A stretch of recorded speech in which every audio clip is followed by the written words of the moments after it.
Next step, application of loads. So mag-add tayo ng loads. So dito tayo sa loading. Then mag-add tayo ng load cases details. Click, then add. Bali meron tayong tatlong load, isang dead load, live load, and wind load. Dito muna tayo sa dead load. Under sa primary, select natin yung dead. Then ang title is DL. Then click add. Next naman is yung live load. Then ang title is LL. Then click add. Then yung wind load. Bali meron tayong apat na wind na i-add since iba-iba siya ng pag-assign. Then natin wind 1,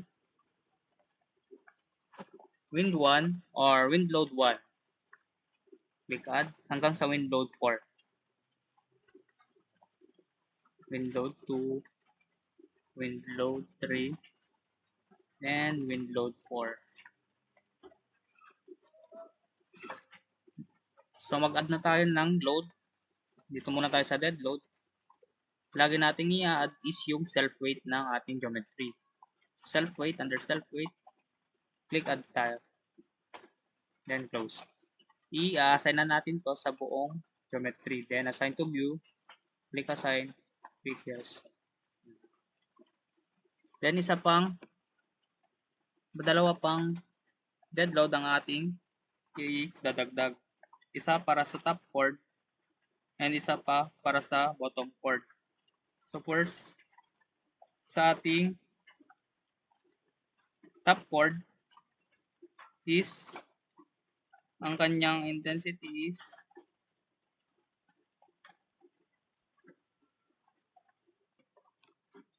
so unahin na muna natin sa dead load na i-add yung dalawa pa. Isa para sa top chord and isa para sa bottom chord. So add ulit tayo.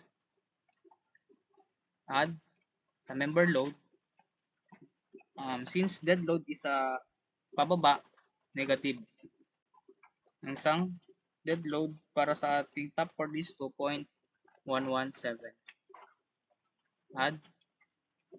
Then sa bottom chord naman is negative 1.6. Then click add. Then close. Dito naman tayo sa live load. Meron tayong isang live load na para sa ating top chord. Add tayo. Dito tayo sa member load. Then ang live load is negative 10, which is 1.459.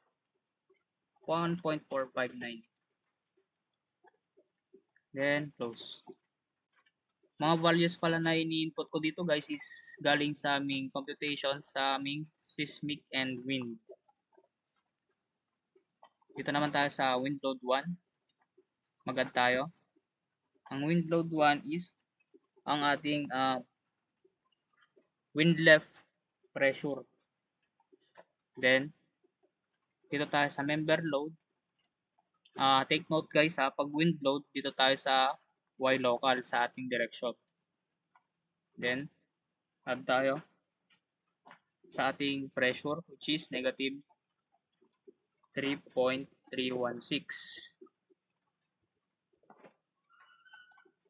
Click add. Dito naman tayo sa ating suction. Isang 6.697. Click add. Positive kasi suction. And isang 9.490. Then click add. Then close. Dito naman sa wind load 2 which is ang ating wind right pressure. So, ang ibig sabihin nun, sa wind left pressure, dito sa may left is all pressure. Dito naman sa right niya is all suction. Sa wind right pressure, kabaliktaran naman. Dito naman sa right yung all pressure, sa kabila naman yung all suction. Okay? Then add tayo sa wind load 2. Yung magiging load lang dito is pares lang sa load 1. Babalik rin lang natin yung pag-assign. So, member load, uniform force, sa local Y, negative 3.316. Then, click add. Then, yung dalawang section, 6.697. Click add. Then, isang 9.490. 490. Then, click add. Sa ating, then, close natin. Sa ating wind load 3 and 4, ito yung, sa wind load 3, yung all pressure, which is sa left and right, all pressure na yan. Then, sa wind load 4 naman natin, all suction. Left and right, all suction, walang pressure. Agad tayo. Wind load 3, add. Then, dun ulit tayo sa member load, local Y. Ang all pressure natin, value niya is 3.316. So, negative 3.316. Click, add. Ang ating then close. Sa ating wind load 4, add tayo ang ating all suction. Tayo sa member load. Suction is positive. Positive 6.697.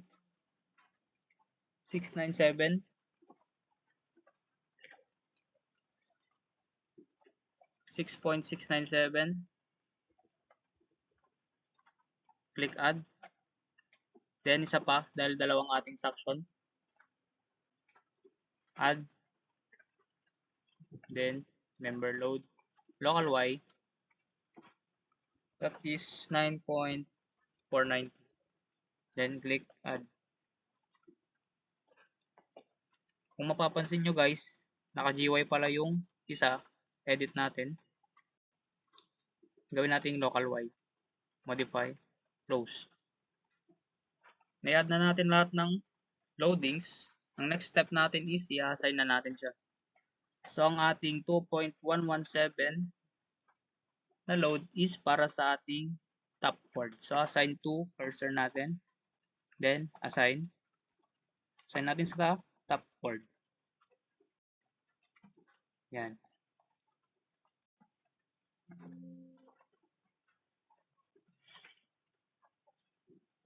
Then, okay.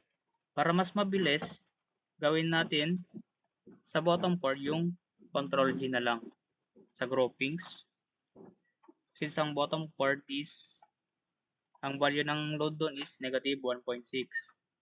Highlight natin. Pindutin muna natin yung load. Then, highlight natin yung bottom chord. Doon natin i-assign yung negative 1.6. So, assign to selected beams. Click assign. Yes. Next naman is yung live load. Yung live load is laging nasa top chord. Highlight natin yung top chord. Pindutin muna natin yung load. Then, highlight ang top chord. Saka natin i-assign yung load. So, assign to selected beams. Assign yes. Sa ating wind load, which is ang wind left pressure. Ang wind left pressure natin is dito sa left. So,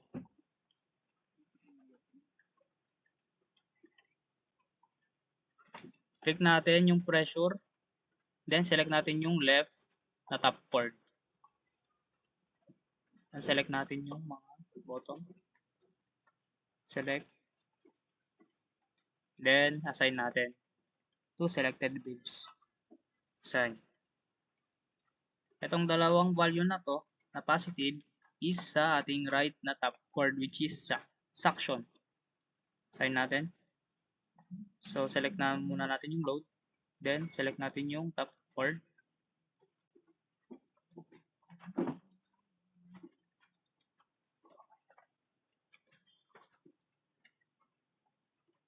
Huwag muna natin i-select yung dulo kasi yun ay para sa ating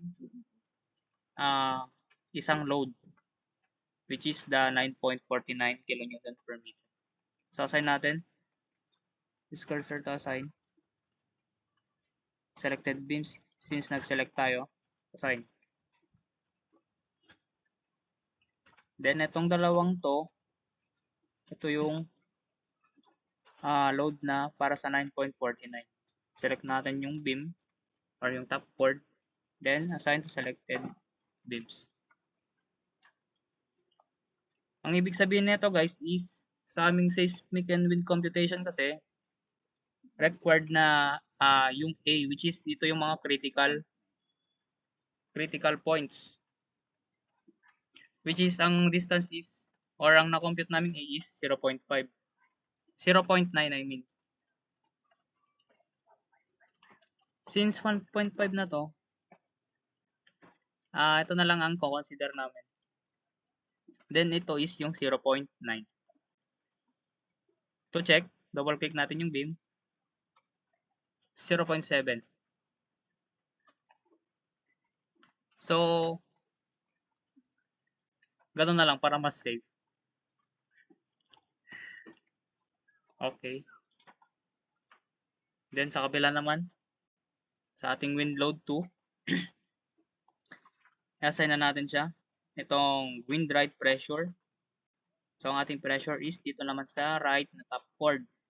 Select natin siya. Select muna natin yung load. Okay. Then, select natin yung beam or yung top chord. Then, assign to selected beams. Okay. Sa kabila naman, ganun din. Nabaliktad lang yung position. Bali yung ating top chord left na section, yung mas mababang value is dito. Sa ating inner part ng ating top chord, which is the 6.697. Then, unselect natin to.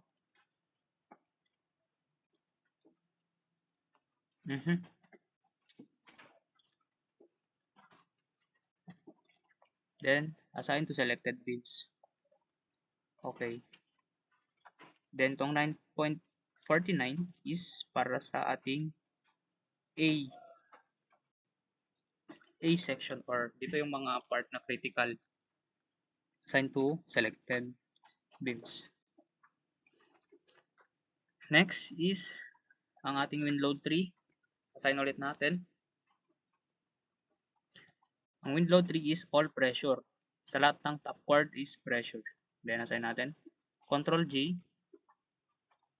Pindutin natin yung load. Then, highlight natin yung top chord. Highlight. Then, assign to selected beams.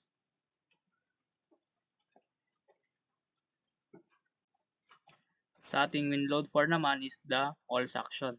Sa all section, select ulit natin yung top chord. Then, unselect natin yung dulo-dulo kasi ito yung mas malaking load, which is the critical. So, select natin yung 6. Then, assign to selected beams. Then, assign. Yes. So, dito sa mga natirang top chord is, ito na yung mas malaking load. Then, assign natin. Assign to selected beams. Then, assign. Yes. Then, close natin. After natin mag-add ng loads, is magdagdag naman tayo ng load combination. To do that, dito tayo sa ating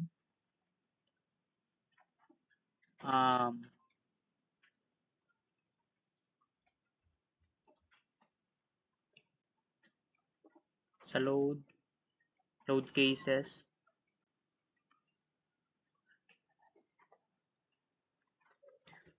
After natin mag-add ng load, mag-add naman tayo ng ating load combinations.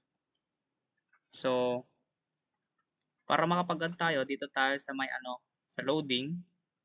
Then, dito sa load cases. Mag-add tayo. Then, para mag-add kayo, dito kayo sa define combinations. Then, input nyo lang dito yung name ng load. Kunwari, DL. Dito naman yung value niya. Kunwari, 1.4 plus DL. 1.2 DL plus 1.6 LL. lagay mo dito yung 1.2, then ganito. For example, 1.4 DL. Then, lagay natin dito yung 1.4. Tapos, saka natin i-select yung DL, yung single arrow. Then, add. Para mas mapabilis yung pag-add natin, since marami tayong load combination, kesa isa-isahin pa natin yung ganun, punta tayo sa command file. Dito tayo mag-i-input.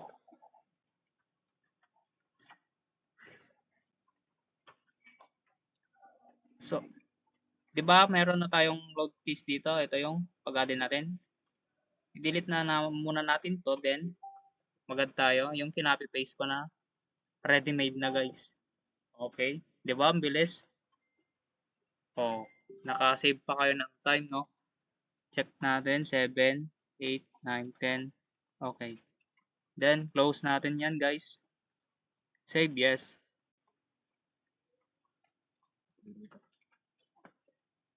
Then, ayan.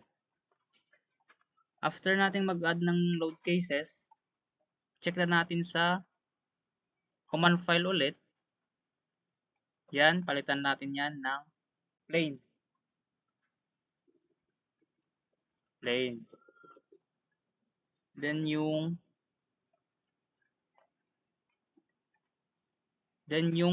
para makapag-run analysis tayo, mag-add tayo dito ng perform analysis.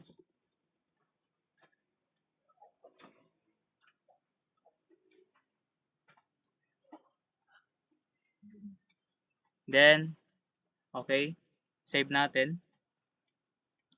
Click yes.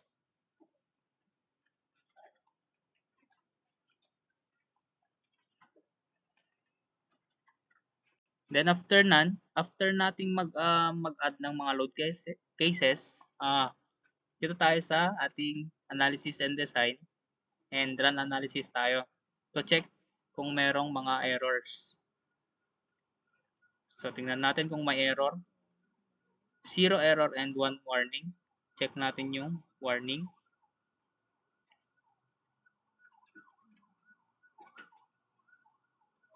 So ang warning natin, guys, is sabi, warning, members 23 and 4 are between the same joints.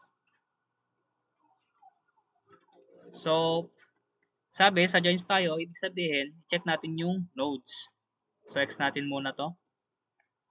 Dito tayo sa geometry.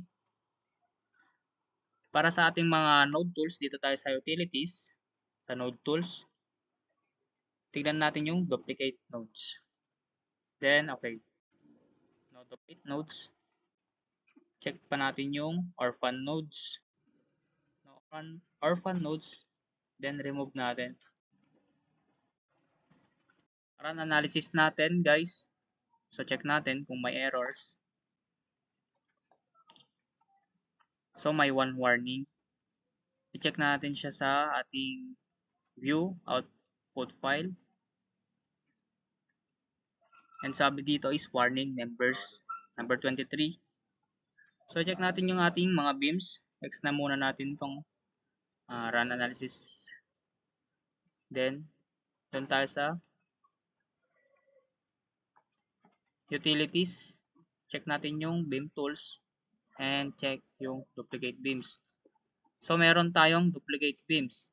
I-remove natin yung duplicate. So, click natin to. Well, the second and additional. Okay, okay natin. Then, yes. So, check ulit natin sa analysis. Run analysis. Save.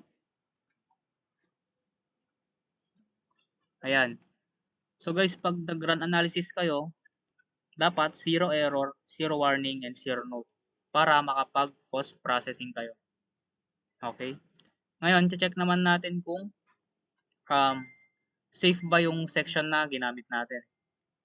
So, para ma-check yan is punta tayo sa select. Then, dito tayo sa under sa property name. Then, tingnan natin yung field beams. Sabi dito, no filled beams for the steel and aluminum. Therefore, the section is safe. So, okay. Then after that, after nating ma-check kung safe ng ating mga beams or yung truss with respect sa kanyang section na na-apply,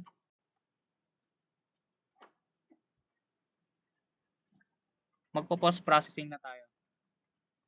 So, check natin. So, under dito guys is okay. Oh. So, sa beam results tayo. Then, i-click natin yung dito sa my load. Pipiliin natin is yung dead load. Dito sa ating all, dead load plus live load. Ito. Yan. Then, click natin dito sa ating figure. And next step natin is, click natin yung displacement. Dito. Okay? So, yan. I-front view natin. Control. Then, para mapalabas yung displacement, press natin yung control. Then, sa inyong mouse, i-scroll up nyo. Scroll up yan. Yung kanyang displacement. Dito tayo sa ating displacement. Yan, yung displacement niya guys.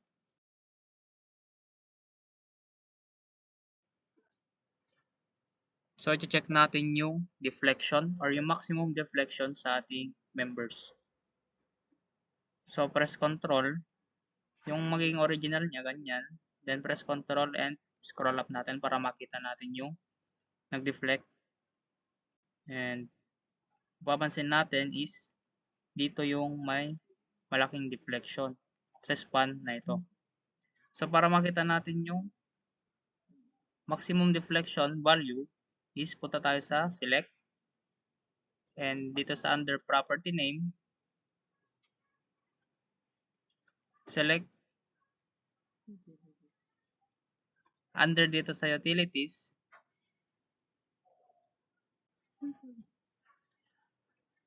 results. Yun. Under sa results, doon tayo sa annotate. So, click natin yung annotate. Sa may beam results, tapos sa displacement. Check natin yung maximum resultant. Then, annotate natin. Close. So, check natin dito yung value ng maximum displacement. So, kung makikita natin dito, ito yung member na yun. So, double click. So, ang ating deflection is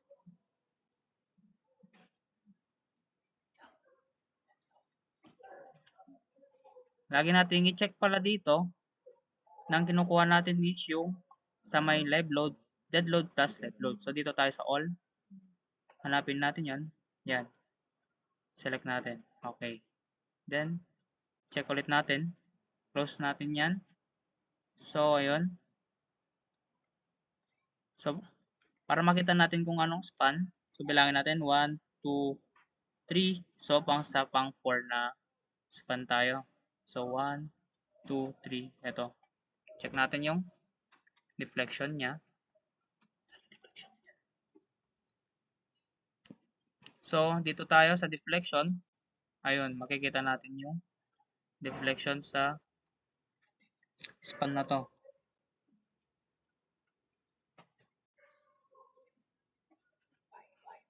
So, dito tayo sa y direction. Yan. So, ang ating displacement maximum is 1.793. 98, I mean. So, take note.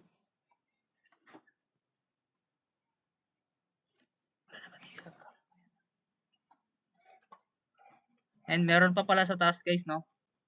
Makikita natin dito yung maximum displacement, which is the negative 1.802. The negative sign is only indicates na pababa yung deflection niya.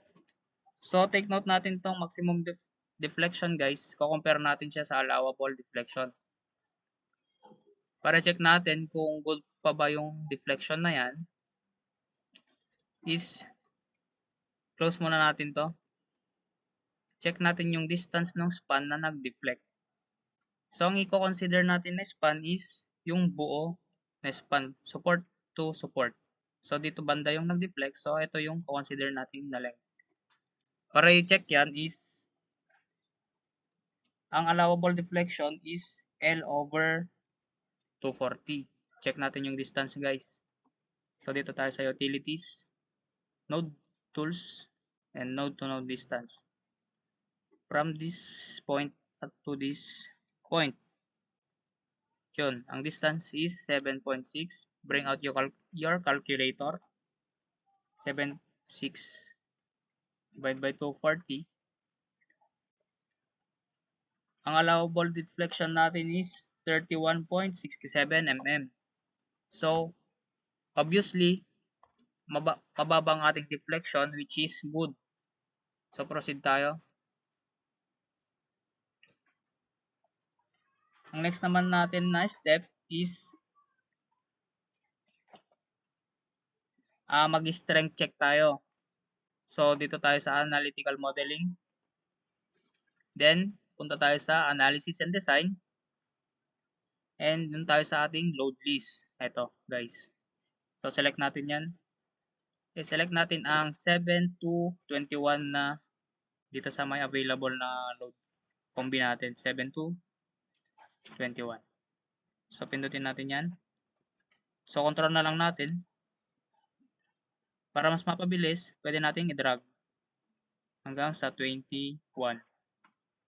Then, lipat natin. Select natin yan. Then, okay. Then, press yes. So, mag-run analysis tayo. Dito rin sa analysis and design. Then, save.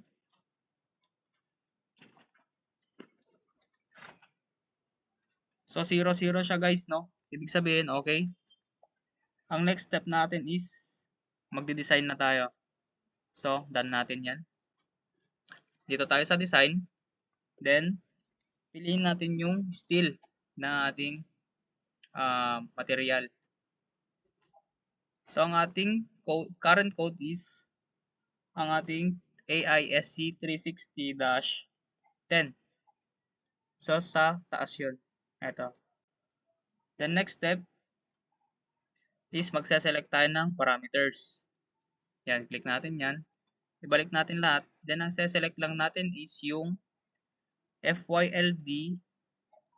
Select natin yan. Then, yung method. Yan. Then, okay. Next is, i-define parameters natin. So, dito sa FYLD, ang magiging value niya is 248,111. Which is, yun yung para sa A36 steel. Then, add natin. Sa method naman is yung LRFD. Then, add. Then, close natin. Next step is, i-assign natin yung FYLD. Assign to view natin, guys. Check natin yan. Then, assign. Then, yes. Next step, dito tayo sa commands. Then, mag-add tayo ng check code. So, click natin check code. Diretso assign na natin siya, guys. No? Yan. Then, member takeoff. So, i-assign din natin siya, guys. Okay. Then, close na natin. Ang next step natin is, note pala guys, no, in command file, i-delete natin yung parameter 2 code AISC unified 2010. So, punta tayo sa utilities sa ating command file. Save natin. So, hanapin natin yung parameter 2. Ayun. I-delete down natin siya, guys. So, i-delete down natin yung parameter 2. Kasama yung code AISC unified 2010. Select natin. Then, delete. Yan. Then, save natin. Saka tayo mag-run analysis.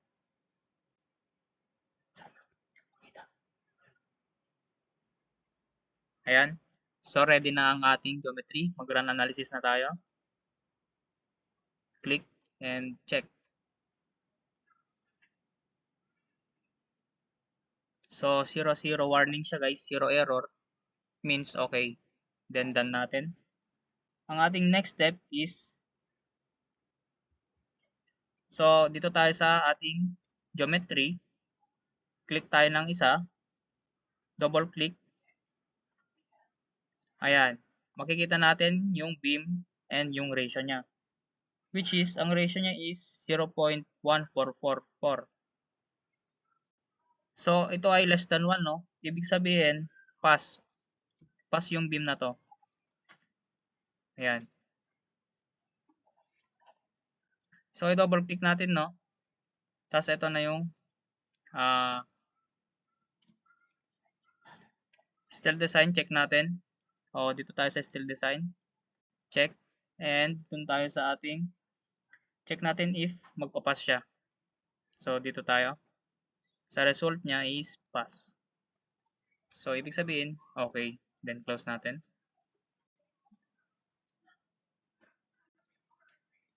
Para mahanap yung mga nag-fail, select attributes tayo, no? Sa select.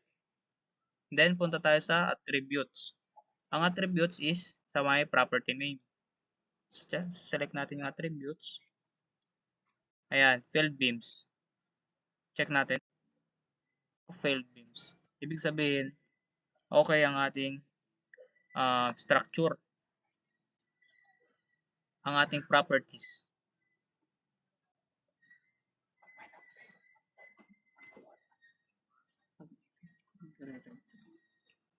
So guys, no, di ba nakita nyo, nag-check ako ng failed beams. Kapag may nag-failed beams, magre-red yung beam na nag-failed. So nakita nyo naman kanina, walang nag-red.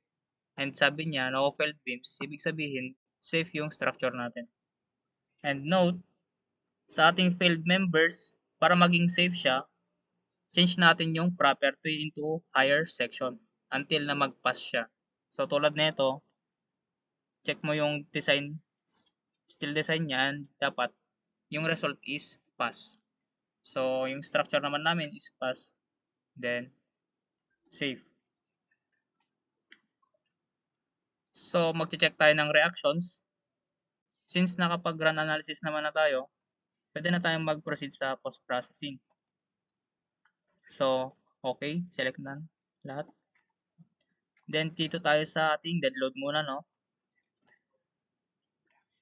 Okay, dead load. Then dito tayo sa reaction. So, yan. So makikita nyo dyan yung ating mga reaction sa X and Y and Z. Itong mga lumabas dito na reaction is magagamit natin as loadings sa ating structure. Which is, tatatransfer natin itong mga to sa ating columns and supports para ma-distribute sa ating structure. So, ito yung mga reaction sa dead loads. So, check naman natin sa ating mga live loads. Dito tayo sa load. Check natin yung live loads. Number 2. Yan din. Ganon din. Magagamit din natin to.